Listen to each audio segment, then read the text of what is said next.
So what is up mga kasulido, Mateo here at welcome sa ating daily math. So for today's video, we're going to ask our colleagues, wow, alam mo talaga, answer a couple of questions. So let's see. I'm with, what's your name?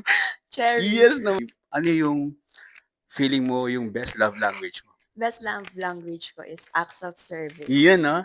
Sa tingin mo yung acts of service mo na apply mo siya in a way na sa family or sa friends or Sa lahat. sa lahat? Even sa work. Talaga. Kung i-rate mo yung acts of service mo, ilang siya? Percentage, 1 to 10. 10. Second round of question, kumusta ka sa work? I'm okay. Ay, as a whole, ano, kumusta ka? How are you? I'm okay. You're okay? Paano okay? Paano okay? Anong okay?